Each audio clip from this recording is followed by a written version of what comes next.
All sports, all plays. Yeah. All sports, all plays.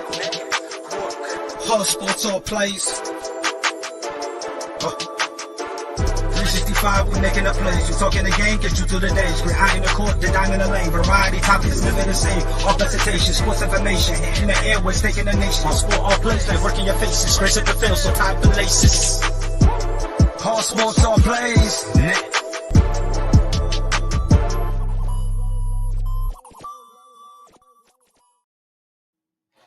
Hey, welcome back to He's on Fire podcast. What an absolute great game by the Phoenix Suns and your MVP, Frank Kaminsky. And we're going to dive all into that tonight as well. So we're also going to get into some Cardinals stuff. I don't know if y'all saw today, but the injury report is like a receipt, a Macy's receipt long. So we're going to see if Kyler Murray is going to play or not, or we're going to put all of our trust into Colt McCoy and Cliff again. But we're going to get into that and also some ASU stuff. ASU hoops, man. I'm very impressed with what they were able to do last night. So I can't really wait to talk about them. We're going to get into a little Arizona State football as well, too. We're going to be joined by our other co-host, Amit, whenever we figure out some technical difficulties on his side. But you know what? Thank you guys for tuning in. We appreciate all of you. Please go ahead, like, subscribe, share this out, do all that fun stuff, ring the bell, whatever terminology you want to use nowadays. What a great time for Arizona sports, man. What a great time. That's all I can say. And it just keeps getting better. We're going to dive into it tonight, though. Suns beating the Blazers. What a win. 6 in a row. Let's go. Urkavici sets. Looks up. And it is caught. Down strong. Blitz coming. Matthews. Palmer extending the play. Crosses the field. Larry Fitzgerald. Larry Fitzgerald is insane to the 4-yard line. Crowder looking, throws it alley. Oh! He puts it down. He puts it down. They're getting a little wobbly. There's Adrian just out. The one race. They won't get it. Center field. The Diamondbacks are world champions.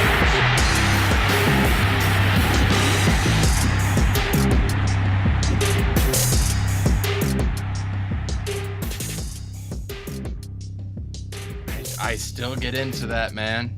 I still get into that whenever that comes up. I don't know. There's just something that just still gets me a little bit hype about it. JJ, how you doing, dude? You good today?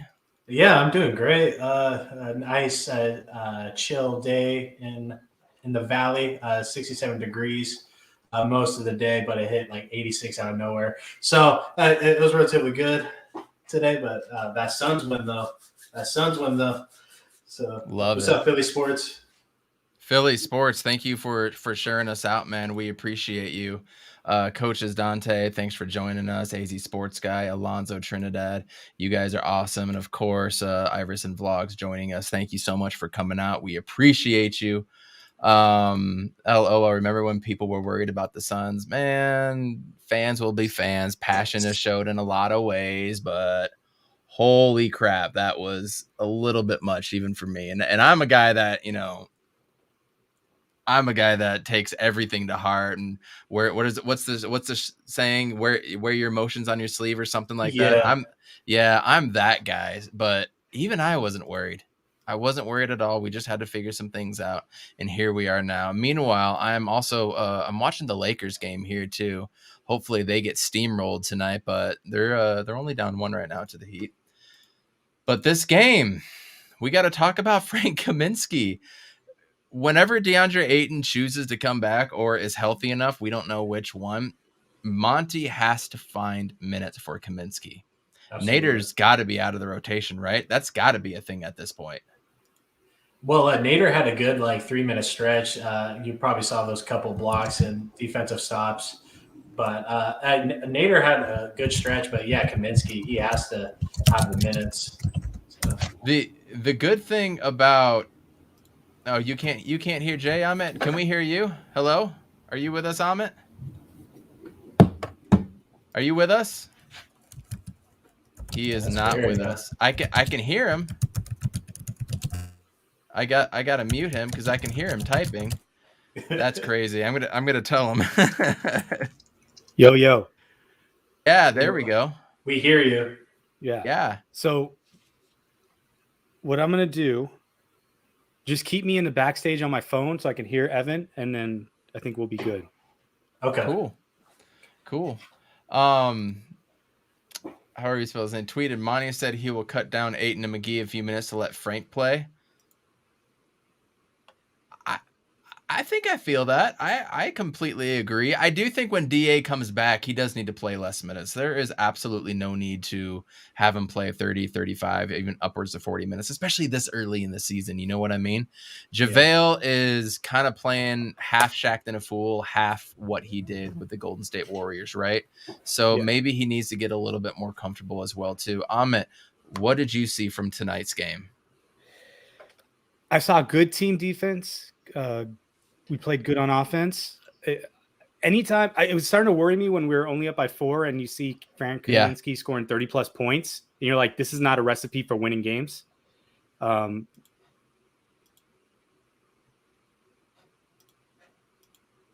we just lose you? I think so. Yeah, I think we just lost you. Can you hear me now? Yeah, now we can hear you. Okay. Weird. In and out. Go ahead, man. Oh, sorry. But yeah, like I said, I mean, I think Booker must have gotten hurt in that Sacramento game. If you look at the last play on when he took that charge, he winced pretty hard with his hamstring. Yeah. And I'm just thinking maybe he had an off game because of that, because he wasn't really that aggressive. He wasn't looking for a shot. And then Kaminsky just stole the show, you know? And Abdul Nader played great in the first half. We got great contributions from everybody else. Chris Paul did his thing in the fourth quarter. It helps that the Blazers missed a lot of threes, but there was a lot. We defended the three a lot well. So yeah. Cam Payne had 9 points. Devin Booker only had 12 on 5 for 15 shooting, which is pretty low for him. But Chris Paul picked it up at 21. JaVale McGee had 14 and 8. So as I said, he's doing Shaqtin' a Fool, and he's doing part of what he did with the Warriors. I mean, he played 16 minutes, and I would say those were good 16 minutes, even though the plus minus says -6 for him, which I didn't fully see, but I'm sure I'm wrong about that. I've been wrong once before. It'll happen again sooner or later. Mikal Bridges with 10 points. He was only 4 for 10, and Jay Crowder came alive at the end with those 2 3-pointers to finish off with 12 points. So it's a balanced team, man. It's a balanced team. We've seen this before. We've seen this team. That's exactly what they do. They can beat you in different ways. They can guard different ways. The Blazers, on the other hand, very trivial team to me, because I look at their roster, and just from looking at it, that's a team that can contest in the West. Top 3, top 4. They can contest. I'm not saying they will. I'm not saying they won't. I'm saying they can contest. Nurkic looked weird as fuck tonight. Yeah. Anybody else see Nurkic out there just flailing around and setting picks and then just doing weird things and just falling all over the place? Nurkic didn't look with it, but maybe was this the revenge game, do you guys think? Because I didn't get a whole lot of revenge vibes. No, they coasted. They had a couple runs, or they would be like a 15-2 run or like a 20-6 run. I don't remember exact numbers. They had a couple of them, but they didn't put it together the way you thought, especially when they let them back in the game. But I agree with you, because I remember when we did our preseason preview or season preview, you know, I had the Blazers way down, and looking at this team, they look pretty good offensively. They have more balance than they've had in the past. They don't have to get 40 points from Dame every night. Yeah. And Dame is off as all hell right now. Yeah. I think everybody's off for the most part. Like Dame was just taking the mid jumper because that was the only thing he can really get up. But we were able to stop Covington. He only had 7 points, and Nurkic really couldn't get going either. But yeah, McCollum has been getting a lot better recently. What happened? You froze just for a second, but you're good to go. Keep going. Yeah. Oh, okay. Chauncey kept on putting Nurkic on the bench and putting in Zeller, and Zeller really wasn't contributing like that. But that dude Little, Yeah, he got ups, man. Like, he can play hard defense. Simmons killed us last game. Simons. Yeah. He killed us last game, but he didn't really do the same this game. So I think overall our perimeter defense was a lot better, even though Nurkic was kind of throwing a moving pick like every time. But we did better this go around when it came to defense, especially Mikal clogging the lane and Cam Johnson. Every time a layup went up, he was swatted down. But overall, our defense was a lot better this time around. Definitely not a revenge game, though. And I think last game, if I remember, we were coming off the back-to-back, and they were just on fire from three. So it was just a recipe for disaster for us.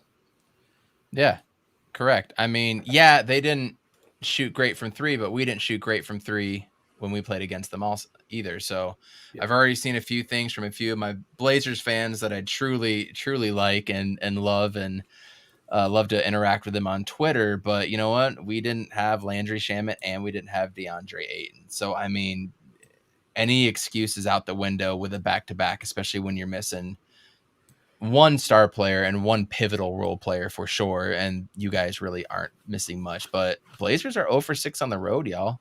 They are 0-6 on the road. They are 5-7 right now. Everything that I thought Chauncey Billups would do really isn't doing at this point.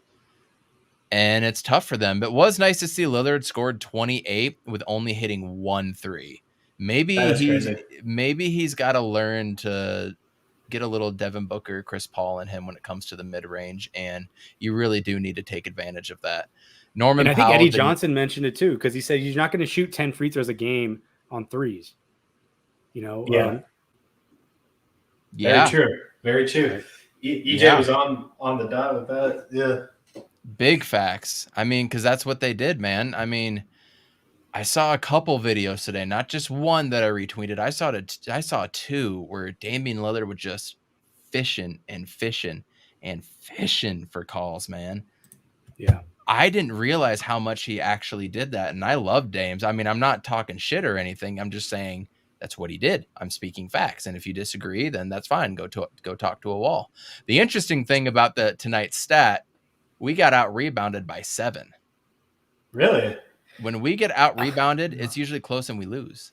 Well, you know what happened there? JaVale McGee was in foul trouble, and that was probably what the difference was. It felt like we had more. I think it was more of the second half. We probably had a lot more second half rebounds than we did the first half. And here's another fun stat for you. Only 10 turnovers, but Booker had 4. Nice. Oh. Yeah. Booker is just – I'm going to go look at what his average is. And he played 37 minutes. So for a guy with a hammy or not looking right, that seems like a lot to me. He's averaging Sacramento too. Yep. He's averaging 3.2 right now. That's got to come. His average is 3.1. Yeah. Every single season he's improved his assist to turnover ratio, and this season's off so far. But it's early, and he had COVID, and they had a deep playoff run, and he played in the Olympics, and he didn't play in the preseason. So that's like 5 excuses right there. Just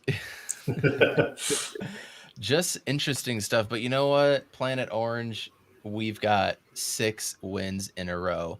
And it's interesting with this team. Like, I can usually go in and I can tell you what plays they're running or what they're trying to do, man. This team just runs their offense. And if any one player sees a mismatch, they have the free will to attack it. You know? That's what Frank was doing. You saw Campaign do it a couple times. You even saw Jay Crowder do it in the fourth quarter when he hit a floater. Every player has the green light if they have the advantage. For good or for bad, right? But they just run so much motion off of the elbows, and after that, you got guys posted up in the corners, and they just pass and go and pass and go and pass and cut and pass and cut, and that's the way you're supposed to play basketball. And that's what they did in the regular season last year. It was hard to get into it at the beginning of the season, but we lost that in the playoffs. So hopefully, this can kind of roll to the playoffs a little bit, but. Iverson Vlogs just said Cam Johnson needs to pick it up. He will. His defense was solid tonight. His hands, man. He stepped up. Can we talk about Cam Johnson's hands and how he's just batting balls around and not even getting blocks? He's just getting him, before they go up for the shot, he can just stuff him right in their gut. Cam Johnson, he's physical now. He's bigger, so he can match up better when people drive to the rim. Dude. That's how it was in the Sacramento game. He was just handsy, along with Mikhail as well. So them two together, when we're running small, like that's a defensive nightmare. This is why I don't want to start Cam Johnson over Jay Crowder, though, you guys. Jay's still off, though. But you know what? Jay did some things tonight where he pulled it down and he went to the rim. He went, instead of floating to the 3-point line, he floated to the baseline 18-footer and took it. I'd like to see him do that more. Rather than just jack up the first three, he's got to lane to the rim. Just try that out. He's good at passing and dropping it off to different people like Aiden and everybody. I want to see more of that from him. Was it the Lakers game where he had like 3 or 4, like literally in a row, just little baby floaters? Do you guys remember? Was that the Lakers I remember game? there was a game where I was like, keep doing that. I don't remember who it was, though. I think it might have been the Lakers game. I think it was like game 2 or game 3. Yeah. Are we talking about last year or No, this year. Just a handful of games ago. Just a handful of games ago. I think it might have been. Meanwhile, nice one. The Miami Heat are up 86-79 on the Lakers. Lakers got last shot in the third quarter. Anthony Davis is coming down, dribbling. He's got Bam on him. Passes it to Westbrook. He didn't expect it. 4-3. Westbrook just gonna pop a 3, and he banks it in. What an awful fucking shot! And he's always trying to bank shots off the clock, shot clock, top of the backboard. 80 that has to be 60% of his threes is off the bank. Yeah. Jesus H. Well, Roy's in the house. Welcome, Roy. We appreciate you. It's so hard to go off on tangents on this team because I just feel like it's like, yeah, we've seen this before. Mm-hmm. What do you guys got? I think the second unit is really just learning how to play together because Shaman he's taking all his threes off movement like JJ Redick, and he's good at that. But he can hit the spot up shot, and he needs to play make a little bit more, put it on the deck, and do some stuff with it. Same with Cam, but Cam's not picking his spots right because when he's doing it, it's just not working. And then we don't know because JaVale McGee is supposed to be playing with that unit, So, and then where does Frank fit in all that too? And no Landry Shamet tonight either. Right. Mm-hmm. So, I think we got a lot of work to do with the second unit because last season the second unit would take a 5-point lead and make it a 17-point lead. Correct. And then that's where we play at. So we need to get back to that somehow. We will. Consistency. And we've got time. We've got a lot of time to be able to start getting that rhythm back. It's going to be imperative to get DeAndre Ayton back soon, though. What is going on with him, you guys? Is it still the Sarver stuff? Is he injured? What's going on? Well, he wasn't at the game, right? I didn't see him. I didn't see him. So that's not a good sign because he's at every home game when he's injured. He was at the when Kings he's on game. Suspended or whatever. He was at the Kings game. That's what's weird. Was he there? Yeah. Oh. Yeah, bro. He was in warm-ups. Interesting. And he was doing shooting stuff this morning. So maybe he's hurt. Vlog said he was next to campaign. Good. Oh, was he? Okay, the camera didn't pan to him at all. I didn't see him. Good eye. Yeah, everybody says. So we're the ones on the podcast looking stupid as hell, and our viewers are calling us out. Thank you, you guys. We appreciate that. DeAndre Ayton, when he comes back, I can still foresee McGee getting the 12 to 15 minute range. I don't care if Frank Kaminsky has to guard somebody on the outside. If that means getting him in the game at this point, he is such a valuable asset. But when we're going to play guys like the Bucks, when we're going to play Denver, when we play I guess even the Bulls, anybody with a legit big man and a backup, like we can't play him. I don't think. But then again, he's different than this season. We have not seen him guard Jokic. We have not seen him guard Embiid or something like that. Maybe he can be good enough. Like you guys remember Dario Saric guarding bigs last year? He would get abused, but he kept coming at you. And then he started getting a stop here and a stop there, right? So couldn't Frank do that? Do you guys foresee that? I mean, all he has to do is threaten them with a 3-point shot. I mean, that's really like what he's bringing that Dario had. And he has a connector where he can make the plays to Mikal Bridges and people cutting. But yeah, I mean, this team is really different without Ayton. Like, I don't know if you guys have noticed it, but we need Ayton. Yeah. Oh, yes. We get Like, abused down low. you There's can so have- many dudes running the layups and just nobody there to try to stop them. Exactly. And all the defensive rebounds that he just gobbles up just by going vertical. Mhm. You know, like it's just and his presence in the paint. I mean, we need that. It's just very clear. Offensively, I don't know how he fits in because, you know, we don't give him a lot of touches. Like we give more touches to JaVale McGee than we give to Ayton in the post. It's so weird. That's so weird. Like I'm not sold on DeAndre Ayton being an offensive skill player like by any stretch of the imagination, but the fact that happens is weird as shit to me. Like guys. JaVale McGee got a ball at the top of the key with like 5 seconds on the shot clock and got to drive to the rim.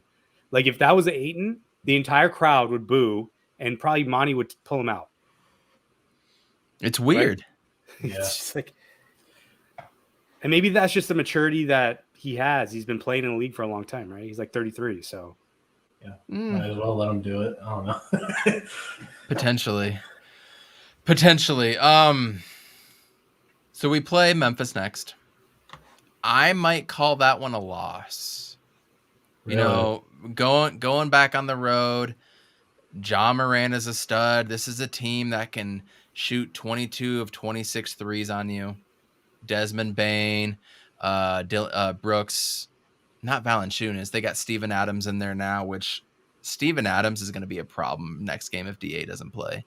He's going to be a problem. Yeah. I mean, I know JaVale McGee has the length and he has all these things, but JaVale McGee can't play more than 15, 16 minutes. Yeah, I think you know when Popovich would just like sit his star players and they would intentionally lose?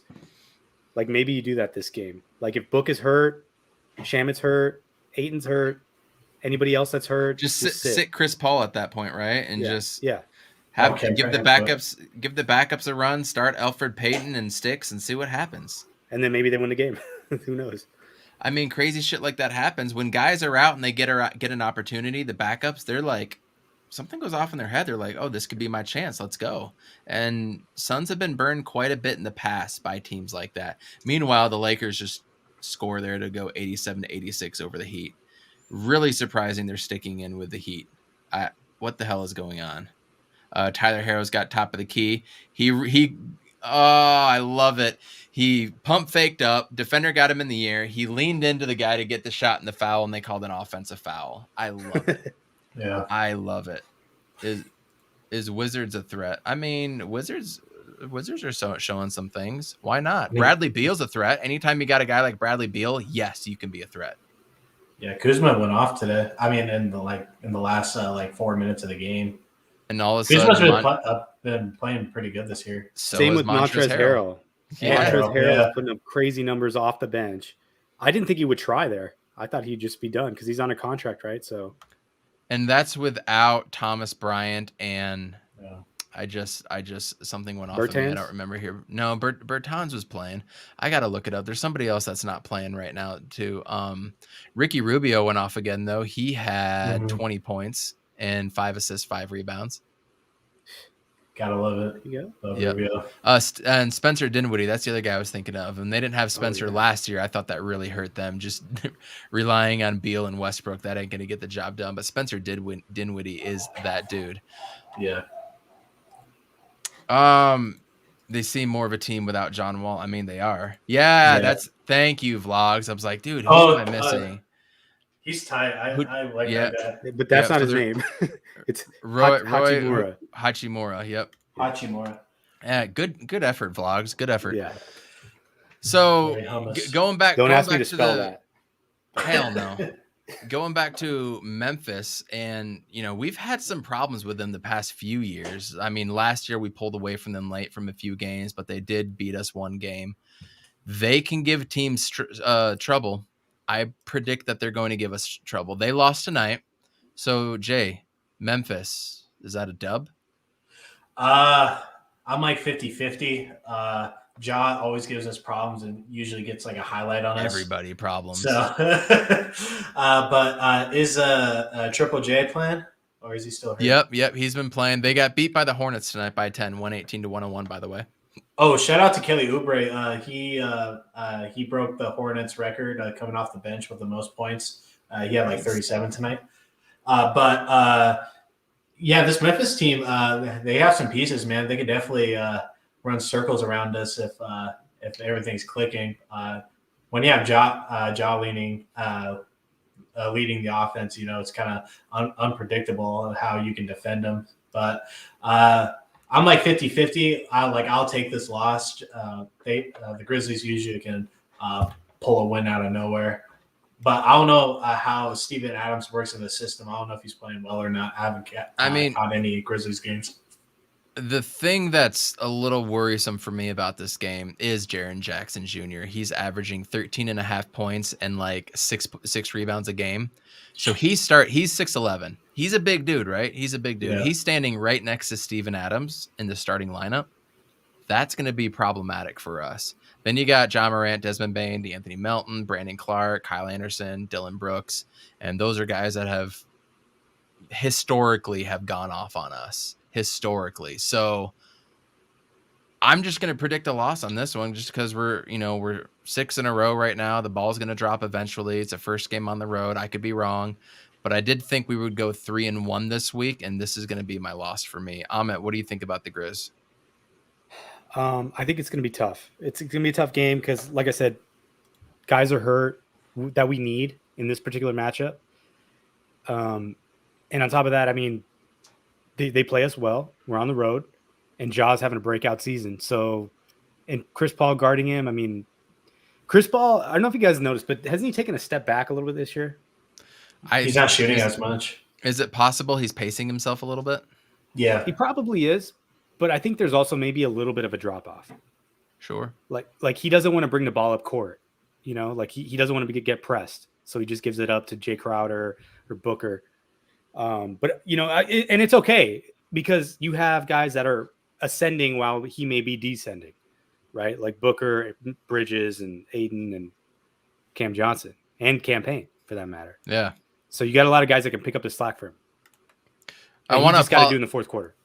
I want to apologize to everybody in the pod. I am absolutely dead tired. My energy level is down to here right now. So we really need everybody in the chat just to raise it right up for us. And then we got Houston. Houston should be a dub, but that's a team that if you're not ready for them, they will outscore you and outplay you and beat you.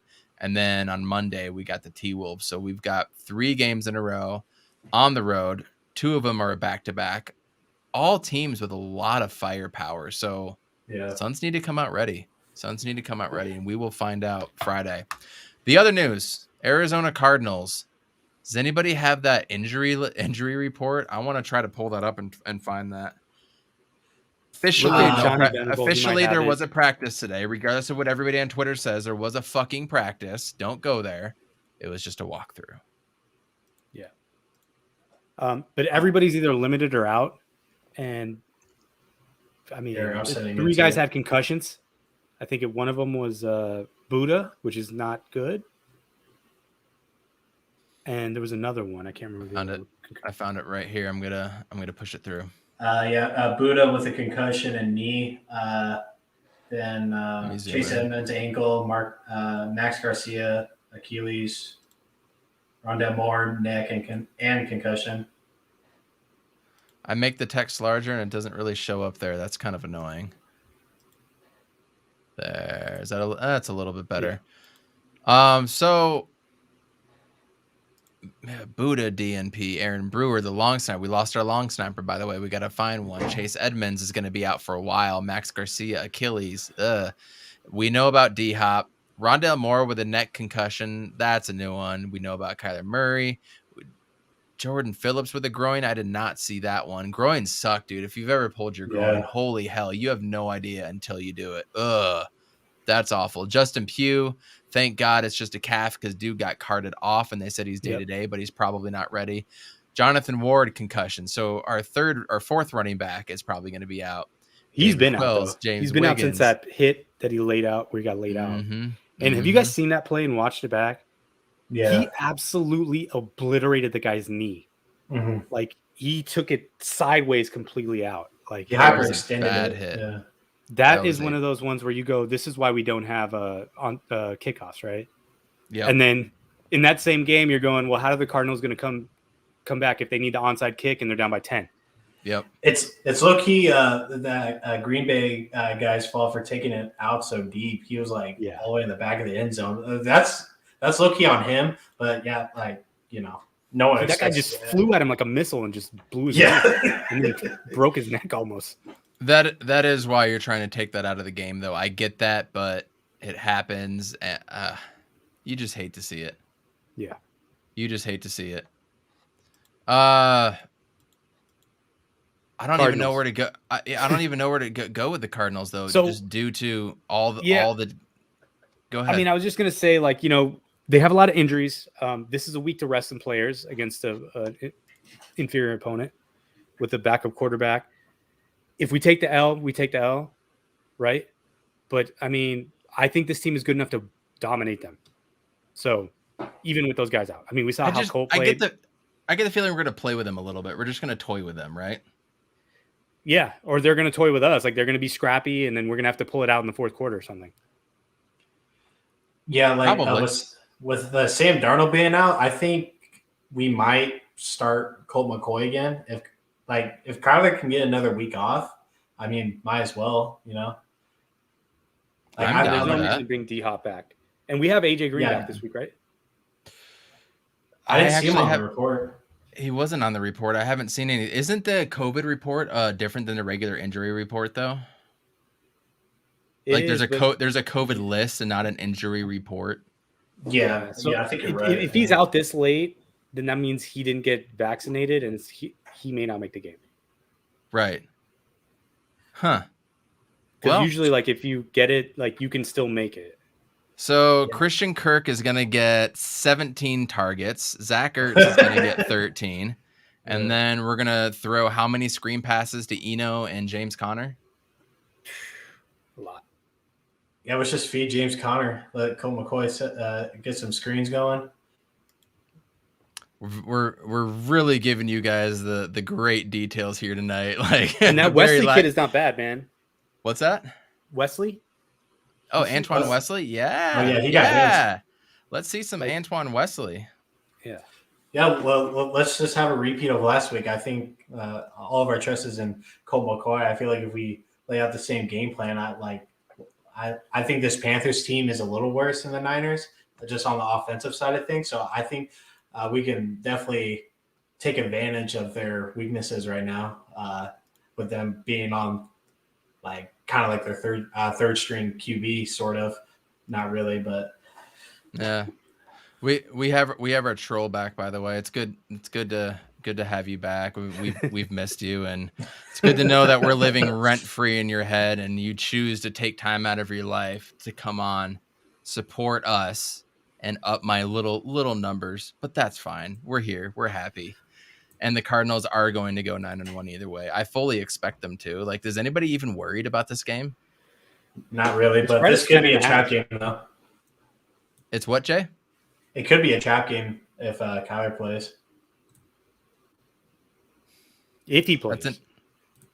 That's an interesting point. I could see it. That is an interesting point. I guess Vegas knows more than us, and if the line is 10.5, they must think that Kyler's going to play. Right? I could probably check. I mean, you're not going to give 10.5 to Colt McCoy.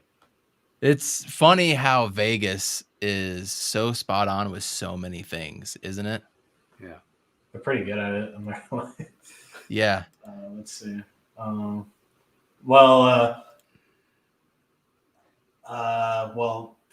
ESPN has us winning 85% to Carolina's 14.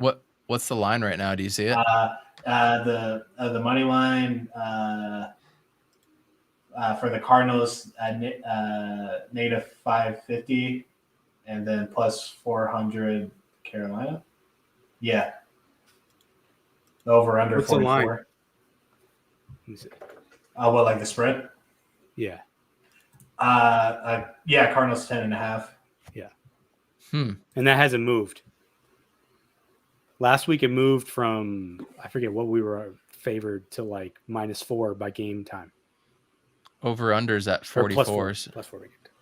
Over unders 44. So I'm 34-10.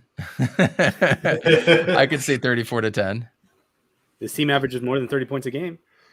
Yeah. I think there's only one game we didn't on a regular. score 30. Was that the Niners game? That was that was the first Niners game when Kyler was all tentative and hesitant and whatnot. But we do got to worry about DJ Moore. That is one guy. Christian McCaffrey's coming in, and their backup quarterback. I just told you guys the name of the dude, and I can't even remember it now. PJ Walker. He's going to be a mobile quarterback. So you get him and CMC, DJ Moore, and then all of a sudden you're focused on them, and Robbie Anderson takes it 66 yards to the house. You know what I mean? Luckily for us, there's no defensive backs. Remember a few weeks ago, we were all worried about defensive backs, and all of them were out. We still came out and win. Well, those guys look like they're playing. Even without Jordan Phillips, I feel like the D-line can cause enough havoc with Chandler Jones, Marcus Golden to be able to do things. And we have our 3 interior stud linebackers to be able to do what we need them to do. Whether or not Buddha plays in the back end, you still got Jalen Thompson, and you can send in Deontay Thompson as well, too, as your other safety back there. So I feel good about the defense. The offense, I don't feel good about the offense considering everybody's on there. But then again, I just saw a report today that Colt fucking McCoy eats lunch or breakfast with the coaches because that's the way he just portrays himself when he's a quarterback. Like he's another coach on the team. And man, in Colt we trust. Yeah. He's like Frank. You're my trust, Those man. guys are the hottest guys in the valley. Yeah. So who is more of an elite team right now? The Suns or the Cardinals? The Cardinals, because they're blowing out people. Yeah. Like if we're comparing last year's Suns to this year's Cardinals, then I think that's more even comparison, but I would take the Suns in that matter. Just the fact that the Cardinals are blowing out just about every team, and then our one loss was our worst game by far, and we came this short. Kind of says a lot about what we're doing right now. And Kyler in the MVP race currently, and we're kind of shutting up a lot of analysts, and plus we got Keyshawn to shout us out on his show. So I think did he? Yeah. He finally gave us props. I wish it was that. God. But No, the Cardinals. I know the Cardinals. He's just been talking mad shit, so that's surprising to me. Yeah, he put us number 1 on his list for power rankings. How did that feel? How did that piece of humble pie feel?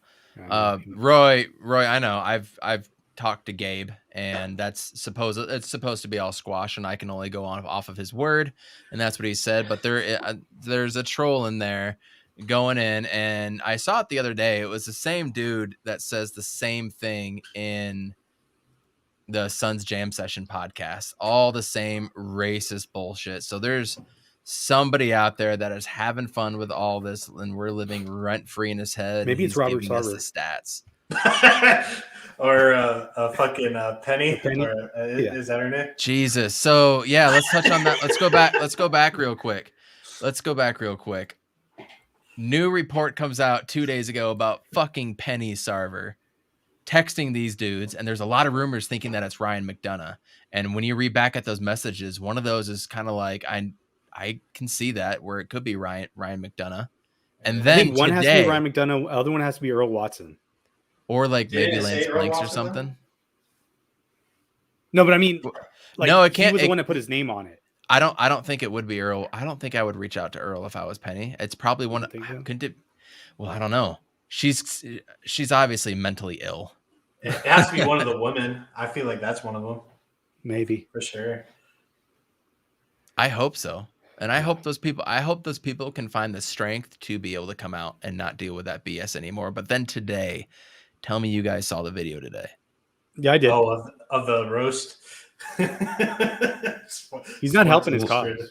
I mean, Oh, no, he's hopefully we not. get enough of this stuff and it'll just burn him. I know you guys said on the last pod that this may go like a whole year, but I don't think the NBA could tolerate this thing going for a year. I think they have to resolve this thing in a couple months. I got a weird suspicion. That video was leaked by the same guy that wrote the article for ESPN, right? Baxter What if Holmes? he's just got things stored up ready to go? He's what just if going to in- slowly in- leak them out? What if in Yeah. 2 days or on Monday he comes out with something else? And then next Just like Thursday slow he's got burning something it. else. I mean, So that isn't it video came strange from that Baxter Holmes? isn't it strange that it came out today? Isn't that weird? By the same dude? And then that Penny stuff, Baxter released that too. So I think he might just be slow cooking this thing. He must be working with whatever his name, Janafi, whatever. I can't say his name. Yeah. But I don't know if you guys, David Nash had gone onto his website, and basically this guy's liquid, $3 billion liquid, and the investment doesn't have to have any sort of certain payback period for his investors. Like, they're willing to take long-term assets. So that's telling me like he's ready to buy the Suns. $3 billion that he's got. It was a strong statement when he brought Colin Kaepernick, bro. Yep. And I was reading a little bit about that guy, and he was generally a fan of the Suns even before he got invested into us. So I think he has a true passion for just the sport of basketball and the love of the team. And he seems like a generally nice guy. We don't know a lot about him. Hopefully he's not Sarver, but we just need Sarver out at this point. I wish we could just get that guy to purchase the Suns. Like, I just want somebody that's a fan and that has money, and he seems like that dude, and he spoke out against everything. I'm still pissed off about Larry Fitzgerald, y'all. Yeah, me too. I'm still bitter about that, and every day that goes on. We're gonna call you out every day, Fitz. Dude, abso-fucking-lutely. But I want to pose you guys this question, and I was thinking about this last night when I couldn't sleep. If you worked for a company and all this stuff came out bad about it, but you legitimately, real talk, you never saw any of this stuff happen, what would you do? Would you come out like what Larry Fitzgerald has said and been like, nah? Or would you want to be like, we need to do an investigation? Yeah, it's like, this happens a lot, actually. So were you, like, one of your friends, right? Like, you known him your whole life, and you thought he was a good dude. Something happens, and then, like, I don't know if you guys ever had this situation where that guy sexually assaulted somebody, and you're like, I never saw that from him. But it happened, right? Like, and this is different because it's hearsay, but there's a lot of witnesses. Like, pantsing a 25-year-old kid, like 60 people saw that. He admitted to that. Yeah. Saying the N-word in front of a black person, he admitted to that. Yeah. So wow. So it's hard. Like, I don't know. Like, because you want to feel like you know that person, but you don't. And at the same time, you're kind of conflicted because now I'm associated with them. So either I have to defend them or condemn them. Is saying I would like an investigation to find out what happened condemning them? No, it's just getting down to brass tacks. Is it for a guy like Robert Sarver? That would be viewed as a threat, probably, right? That would be viewed as a negative, wouldn't you think? If Larry Fitzgerald said that about Sarver, that would be viewed as a negative, right? Yeah. Even though it's not, but it would, the perception of it to Robert Sarver, a guy like him. Yeah. I mean, just being accused of something like that, is, hard to hear, but, a lot of witnesses, a lot of I mean, the thing is, they were giving the support behind him. Where Monty didn't give any support, he said, let's see the investigation. Yeah. I mean, that's the safest way. It was very just like, I'm going to go with whatever they say in this investigation. I'm not going to rely on my relationship previously to him and anything that I didn't see or did see. I hate that. How long has Larry been an owner? I think it was just this year or last year or something like that. No, I was going to say, Ahmed, I hate that Monty and them are having to go through this. I hate that. Dude. You think Larry is kind of keeping closed-lipped just because he's a recent owner? And he doesn't want to kind of I don't know why he is ruffle the wrong feathers. But dude, Larry Fitzgerald is close-lipped anyways. Like, we don't know much about him. I mean, he's a quiet guy anyway. So, So I don't know. Like, but did you guys realize that Robert Sarver only owns 35% of this team. Yeah. Somehow he's the controlling partner, but he only owns 35%. He's the mouthpiece, the one making the basketball decisions, and he only owns 35%. He should be fired for that reason alone, for the decisions he's made. The amount of coaches he's fired. Like, whose fault is that, dude? Yeah, man. GMs. When we had 2 GMs at the same time. Dumbass. Contract decisions, Joe Johnson. The second you brought in Hakeem Warwick and Hedo Turkoglu and Josh Childress to replace Amari Stoudemire, you should have been gone. And him cracking jokes about the whole Steve Nash and Jason Richardson situation. No owner should be talking like that. What did he say? Like during like that roasting, he made a joke about you're talking about Nash, that? Yeah, the Nash Jason Richardson thing. Yeah, you mean mentioning it? Yeah. Like he left a sock crusty, one of Nash's socks crusty or something like that was the comment. Yeah, some shit like that. Your owner, ladies and gentlemen.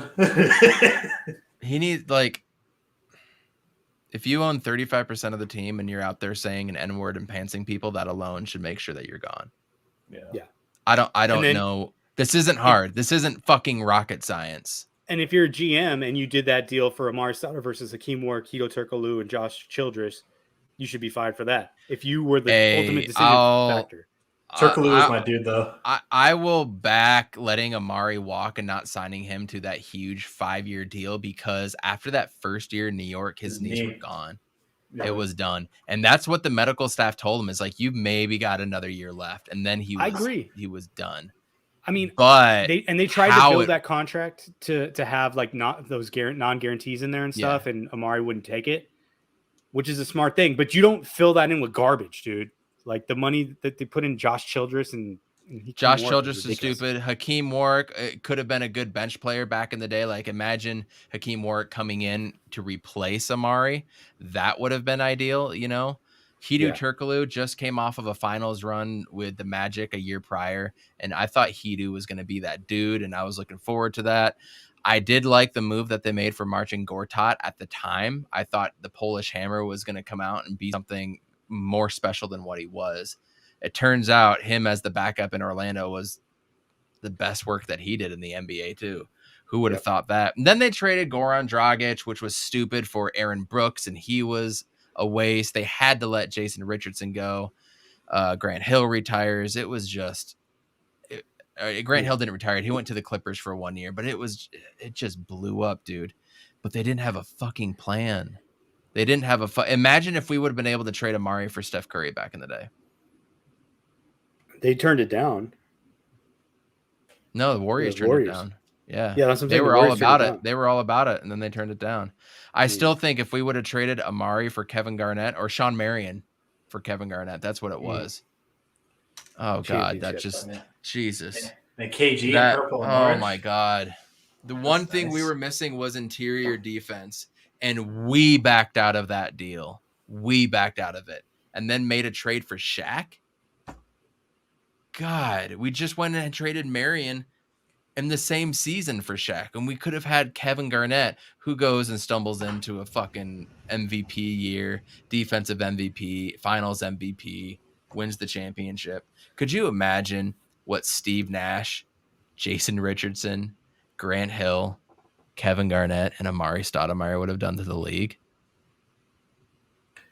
Probably David Stern waved that off. Holy fuck. The Chris Paul thing to the Lakers. I have anxiety right now. Holy shit. Just thinking about all that is awful. Meanwhile, on the plus side, the Lakers are down 3 with 3 minutes left, and Kyle Lowry's got the ball. He's dribbling it up. He's past the logo. Westbrook is guarding him. A lot of action down low, and here comes a pick and roll. No, pops out for a 3. No good. Davis with the rebound. 2:54 left. I'll call out any pivotal plays that come up. But I got to here comes Russell Westbrook going in for the layup against Tyler Hero. Hero's not the dude to be guarding him in that situation. Absolutely not. No, Lakers are up 1. Tyler Hero goes down, shoots a stupid shot, doesn't get the call. Air ball. Davis with the rebound. Here comes Russell Westbrook going up against Kyle Lowry. Back out to Malik Monk. Not wet. Kyle Lowry with the rebound. A brutally honest announcer. Yeah. But real quick, we'll just go over this Penny thing real quick. You think Sarver told Penny something, and Penny's trying to cover up tracks, or do you think Penny did that on her own? I heard another interesting theory where she's, and this is like fourth D chess, right? Yeah. She's doing this to get him in trouble, to look like she put him up to it, or he put her up to it, so that she could sell a team for $2 billion and then she gets $1 billion. I get half, walk away. That's fine. Wouldn't she get half anyway? Keep doing it. In that case, she would get half of that asset, because he'd have to sell it for her to get access to it. Because otherwise, she would just own his half of the 35% that he owns in the team. So Russell Westbrook just shot a 3, banked it off the back iron, and sat there like this for the next 4 seconds. Oh shit! What's the score? They're by 4. Heat up by 1. Kyle Lowry's got the ball. Free throw line extended. Here comes pick and roll with Bam. Goes to the left. Kyle Lowry goes under. He's just dribbling, trying to find something. Turns back around, goes up, and doesn't get the call. Rebound, Anthony Davis. Foul on PJ Tucker. 1:38 left, and I don't know if they're in the bonus yet or not. Did you guys have a problem with pissed. Did you guys have a problem with the officiating in the third quarter? It was some ticky-tack ass fouls. Yeah, there was a lot of fouls. They were calling both ways on just offensive fouls and just little like loose ball things that I'm like, just let them play, because you guys wouldn't let them play the whole game. Like the whole season, the NBA has just sort of opened up the defense. That was really the only reason why Portland kind of chipped at our lead. Is like we spent like almost 10 minutes having Portland shoot free throws, and we spent like 10 minutes doing reviews too. Yeah. As long as they get the call right. But to be honest with you, I'm fine with the officiating. The way that they're reffing it this season is night and day compared to the last few seasons. So if they're missing a few calls here and there, I will take it compared to what we had to deal with. Any final thoughts on some Suns and Card stuff? I want to just briefly talk about some Arizona State for the next, 5 to 7 minutes. They really don't deserve much more than that at this point, unfortunately. Their basketball team might, but definitely not football. Amit, what do you got? I mean, we're going to a stretch where we're injured, talking about the Suns. Some guys that maybe need rest. So it's early in the season. They're finding their groove. They put together a 6-game win streak already. I'm good, man. I'll see this team in June. Right. The Cardinals, same thing. Like we're not healthy right now. We need to get healthy. That's the priority. Winning is not the priority. Health is a priority. So I would take health over a win.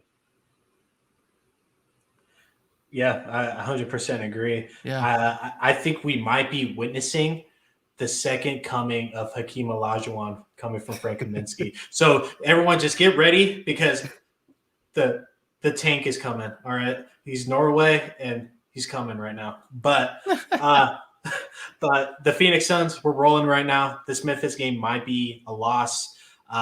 Don't get discouraged. We've been playing a lot better compared to the first couple of games. So as long as we keep our perimeter defense up, JaVale McGee stays out of foul trouble, and hopefully we have DA back for the Memphis game. I can see us putting it away. But for the Cardinals, expected 9-1. I'm expecting a 9-1. I hope we get to 9-1.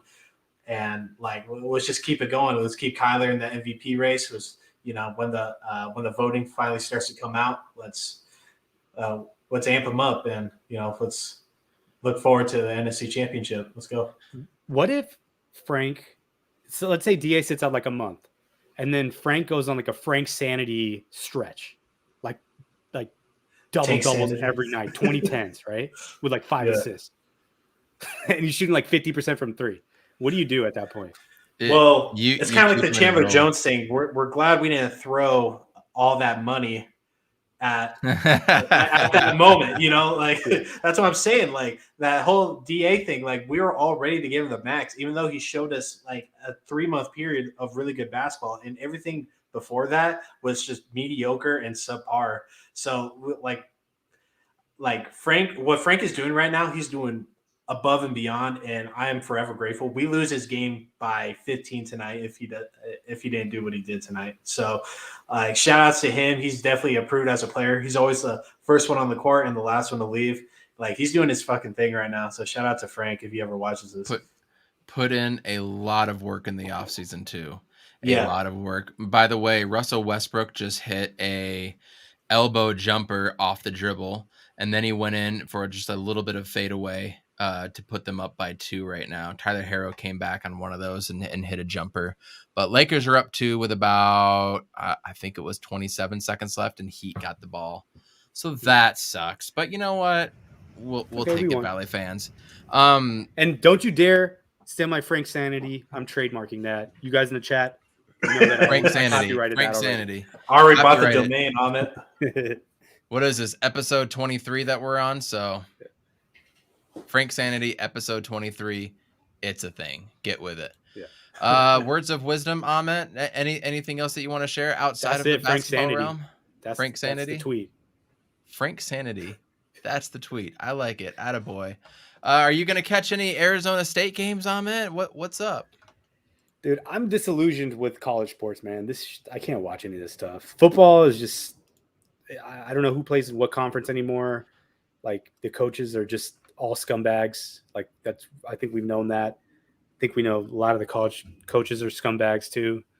God damn it. I mean, everybody's getting paid, and I don't know, man. It's hard to watch. I'll watch the final. I'll watch the PJ Tucker coming in off the Harrow miss, and he just gets it in the air and slams it down. I haven't seen PJ Tucker do that in I don't know how long. Let's go, PJ. Ties this guy's more excited about a Lakers loss than the Suns win. I know, dude. Now he's awake. As I said, get the cigars out. Watching the Suns tonight, it felt like just another game for the Suns. Yeah. It's hard to get too high or too low with this team. I'm just right there. Let's just keep this going until the playoffs, right? Let's keep this going. Let's take a second and realize that we've gone so many years of losing, and now we're just used to winning. So when we lose, we're like, what the fuck? But yeah, we're kind of being assholes right now, but it's cool. We're being assholes to each other. We're not shit talking people, right? We're not going out there and fuck the Jazz. I'm kidding. What? Yeah, exactly. Wait, man, I almost want you to say it again. So he's on fire. I've been missing those. I got to keep hitting those. Ahmet, thanks for coming on, man. We're going to be back on Sunday night. Are you good Sunday night? I'm good. I'll see you guys then. Awesome. Cool. Take her easy. Peace. See you, Ahmet. Arizona State basketball. I know what I think because I've been watching the team since a little bit before the Harden years. So I'm going on 15 to 18 years. What did you see from ASU basketball last night? And are you officially a Sun Devil fan? Can we see you flash the fork? I mean, it's the only team I'm watching, so might as well, So hey, let's go. Let's go. But before I get into it, can you tell me the players that were out on COVID? Which ones were? Jayyy Heath, sophomore, kind of off guard, not necessarily a shooting guard or point guard, but just kind of a combo guard. 6'1", 6'2". He transferred from Boston College last year in his freshman COVID year, averaged 13.5 points. Russell Westbrook is taking the clock all the way down. 9 seconds, 8 seconds. PJ Tucker guarding him 7, 6, just dribbling, stand up dribbling, not doing anything. Now he's starting to go, pops up a 3, brick. Anthony Davis with a tip, no good. We are going to overtime, 112. Man, PJ with the clamps. So Jayyy Heath was out, and he's a guy that I've kind of circled because he has the most experience and the most points at the Power 5 level on this team. Now, Marcus Bagley, Marvin Bagley's brother, he is an absolute stud as a sophomore, but he didn't average 13.5 last year. And then the other guy, Kamani Lawrence, who is a senior, a super senior now, he is a guy that just did not live up to anything the last 4 years. And all of a sudden, Kamani Lawrence is looking like that dude, the dude that I thought he would be. But again, he never averaged 13 points. So Jayyy Heath, we got Marion Jackson, and he looked a little skittish out there last night. I get it. A lot of the guys where it's the first time they've played in front of fans in over 2 years. Totally understand. So I'm not judging anything off of this. Marion Jackson, grad transfer from Toledo. Now that's Toledo. That's not a Power 5 conference. That's not the ACC like Boston College. But super senior also, grad transfer, 18.5 points last year from Toledo. Probably our starting guard. Jayyy Heath is the dude. Was a freshman last year. I think it was all conference freshman for the ACC in Boston College, if I'm not mistaken, but 13.5 points last year as a true freshman. He's kind of the guy I'm looking like we might build this team around a little bit. So him not being there sucks. And then Jalen Graham. Jalen Graham was our starting center last year. Only 6'9", long reach, has a little bit of work to do, but he's a guy with tremendous footwork, and he will block the shit out of you, and he's got hops. So picture Alonzo Gaffney just a little bit slimmer, okay? And that is who that is. And he has a little bit of game down low. No outside game whatsoever. Absolutely not. But Alonzo Gaffney, holy shit. That dude jumping out of the gym. Ohio State transferred. Where did he go last year? He played Division II last year, but he originally went to Ohio State.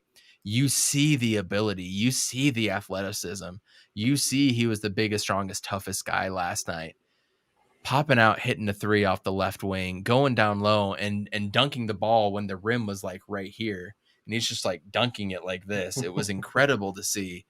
So those are the guys that were out, and Alonzo Gaffney just caught my eye. Absolutely. What else did you see? So the guy that impressed me the most was Kamani Lawrence. He played 30 minutes, 19 points, 10 rebounds. The glue. He was playing pretty good perimeter defense. ASU was playing kind of loose. I rewatched the game today, and they were kind of keeping their distance and mostly focusing on zone. And after I picked that up, I was like, all right, I'm not going to kill him on defense because it was very lackluster. But Bagley, that dude was balling out too. 12 points, 6 boards.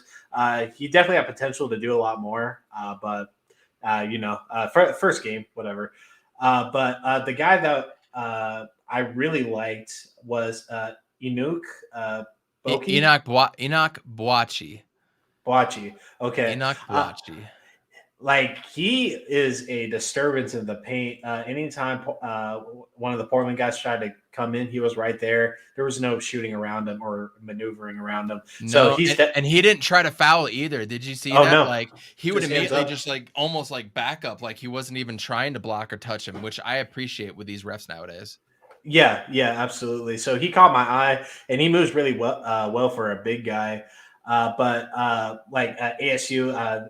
They've been missing. They were missing a good handful of guys, but having a 4 out of your 5 starters in double digits, you should win that 9 times out of 10. But Jemiah Neal looked good too in his just limited role. He was number 55 out there. Yeah, he looked really good. But I mean, there's so many young guys that we're bringing in, and nobody knows anybody.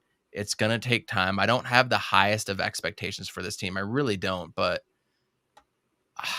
I want it for them so bad. I want a team like this, a team of Island of Misfit Toys to come in and just fuck some shit up. That's what I'd like to see out of them. It seems like they have a good friendship chemistry. You can see that on the bench and how they play with each other. So that's a good foundation for a good college team for sure. That is everything that I heard in the offseason, by the way. That I heard is that this team likes each other, which is a stark contrast from what we saw last year. And then the other guy that I was Luther Muhammad too. Thank you. Luther Muhammad. He's also a grad transfer, not a grad transfer. He was just a transfer from Ohio State. He was able to get some things up. And then DJ Horn, who came in, played 25 minutes. He had 11 points. I really didn't know much about him, but I liked his game too. And so only 8 dudes played last night, which any Arizona State fan, that's just really going to get under your skin, considering Bobby Hurley had a tendency to do that early in his career there. And it just seemed like he couldn't get a real roster underneath him. So it's frustrating to see that, but we will get other guys back. We will have at least 10, 11 deep. So I can't wait for that. Meanwhile, Lakers up by 1, Carmelo Anthony turnaround jumper misses. Duncan Robinson with a rebound, and here comes Kyle Lowry with about 2:59 left. He is on the wing, passes to Duncan, back to Kyle, back on the wing again, pick and roll with Bam, goes to Bam down low. Bam kind of holds it, goes back out to Duncan, Duncan over to Bam, and back to Duncan on the wing again. He shoots the 3, looks like he got fouled, no call, misses. Carmelo Anthony with the rebound. No. 115, 114, 240 left. Anything can happen, especially with Russell Westbrook. Meanwhile, Arizona State has a huge game against Washington, who just let go of their fucking coach. So this is going to be the 3rd game in a row Arizona State is going to be playing a team that does not have a head coach. Washington State, no head coach. This last team that they played, USC, fired their head coach. Now Washington, no head coach. And we still can't win the Pac-12 South.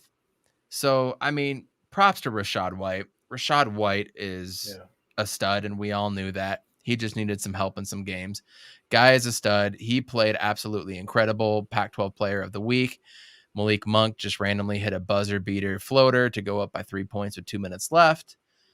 So that's where Arizona State is. It's you should go up and win. You have 3 winnable games in this game, Oregon State, and then against Arizona. Maybe you get 9 wins, get a bowl game for the 10th win, and a transition bucket for Anthony Davis that is up 5 right now. Tyler Harrow running down, jump stops, and passes it back out to Kyle Lowry. Nope. Yep, there's Kyle Lowry. So I really don't have much to talk about with ASU football.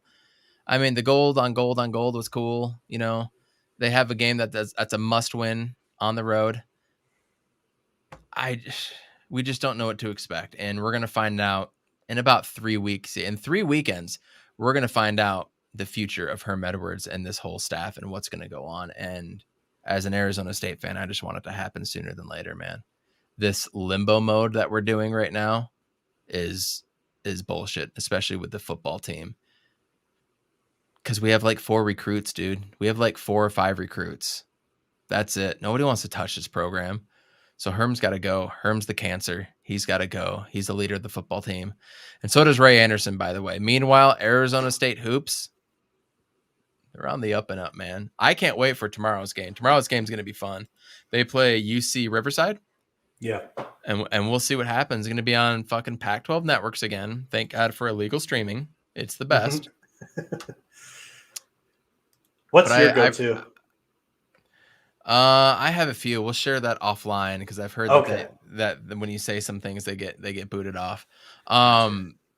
But I actually do. My buddy lets me use his Pac-12 network so I can watch that on there, which is clutch as all hell. 119-114 Lakers over the Heat right now with a minute and a half to go. That sucks. Jay, words of wisdom. Man, it's a great time to be an Arizona fan. You know, the Suns 7-3 on a 6-game winning streak. Hopefully we can keep that going. We don't have to. We're still one of the better teams in the league. And things are starting to click a lot more now. Just about every team right now is like, you know, lackluster and stuff. Everybody's trying to get a groove of things, you know. Like Coach said, and like how everybody says, the season doesn't start until Christmas. So we're just kind of playing with what we got right now. Injuries are kind of killing us a little bit. Hopefully DA is just hurt and not anything more, and taking, you know, the Sarver stuff seriously. And he can if he wants to. I just hope like it's not bothering him like that. In basketball, it's his mindset right now and just getting back on the floor. But for Sunday, 2:05 Valley time, Cardinals are going to be hosting the Panthers out here. I'm expecting a 9-1, and I expect us to be number 1 on the power rankings again. And I really missed Kyler last week, but if Colt McCoy plays, and like I think he can pull out another win for us. But let's try to keep Kyler healthy along with everybody else. And and Spider-Man No Way Home, just like a month. Disney Plus Day tomorrow too. We're gonna find out a lot about Star Wars and stuff too. Yes, exactly. And Shang-Chi is going to be coming to Disney Plus in the next couple of days as well. I haven't seen it yet. Yeah, so that's the only Marvel movie other than other than the first Thor and the first Captain America. This will be the only Marvel movie that I hadn't seen. So there's only 3 of them that I haven't seen in the theaters, I should say. Excuse me, theaters. I've never been crazy about the Thor movies except for Ragnarok. I really messed with Ragnarok, but I liked the first one because it felt like just like an introduction into that whole world. You know, it was different because it's the first one that didn't take place on Earth.